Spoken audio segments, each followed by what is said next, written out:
নমস্কার, আজকে আমি বানাচ্ছি ঝোল পাবদা। এর জন্য কি চাই, এই যে নুন হলুদ মাখানো ভেজে রাখা পাবদা মাছ,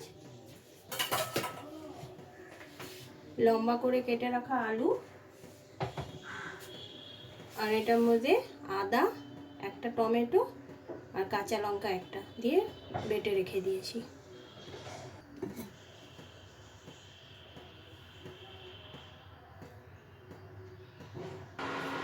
কড়াটা গরম হয়ে গেছে, এর মধ্যে সরষের তেল দিয়ে দিচ্ছি। মাছ তো আমার আগেই ভাজা হয়ে গেছিল।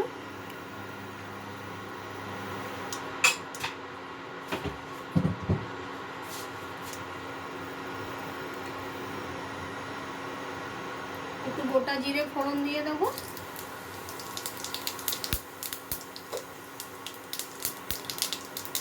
এই আলুটা ভেজে নেব।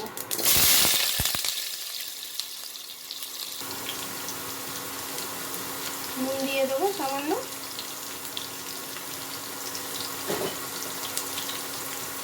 আর হলুদ দিয়ে দেবো। তাড়াতাড়ি ভাজা হয়ে যাবে আলুটা।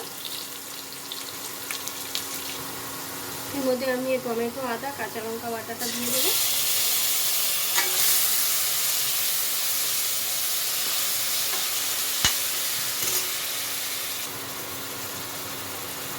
আর এর মধ্যে ধনের গুঁড়ো, এটা জিরে গুঁড়ো, আর এটা ধনের গুঁড়ো। ধনের গুঁড়োটা একটু বেশি করে দিলাম, দিয়ে এটা এই টমেটো বাটি ধোয়া জলটা দিয়ে দিচ্ছি। এটা কষাতে হবে।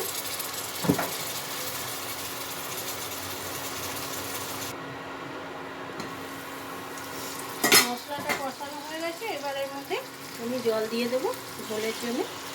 এক বাটি দিলাম, আর এক বাটি দিয়ে দিচ্ছি। দু বাটি দিলেই আলু সেদ্ধ হয়ে যাবে। এবার ঝোলটা ফুটে গেলে আমি এর মধ্যে আলুটাও সেদ্ধ হয়ে যাবে, মাছটা দিয়ে দেবো, রান্নাটা কমপ্লিট হয়ে যাবে। সামান্য একটু নুন দিতে হবে, তখন নুনটা কম দিয়েছিলাম, সামান্য একটু স্বাদ মতো নুন দিয়ে দিলাম। এবার ঝোলটা ফুটলে, ঝোল ফুটে গেছে, আলুটা সেদ্ধ হয়ে গেছে। এবার আমি এই ভাজা মাছগুলো দিয়ে দেবো। এটা বেশ গরম গরম ভাতের সাথে খুব পাতলা মাছের ঝোল, বেশ খেতে বেশ ভালোই লাগে, খারাপ লাগে না। পাবদা মাছ তো খেতে ভালোই লাগে সবার। সেটা আরেকটু ফুটে গেলে নামিয়ে দেবো। আমার মাছের ঝোল কমপ্লিট, এবার আমি সার্ভ করে নেব। এই যে আমার পাবদার পাতলা ঝোল কমপ্লিট। এটা খেতেও খুব স্বাদ লাগে, শুধু সর্ষে পোস্ত বাটা দিয়ে করলেই নয়, এটা পাতলা ঝোল জিরে আদা বাটা দিয়ে এটা খেতে খুব সুন্দর লাগে। এই জন্য একবার এরকম করে গরম ভাতের সাথে খেয়ে দেখবেন, খুব ভালো লাগবে। আর যদি ভালো লাগে তো একটা লাইক করে দেবেন।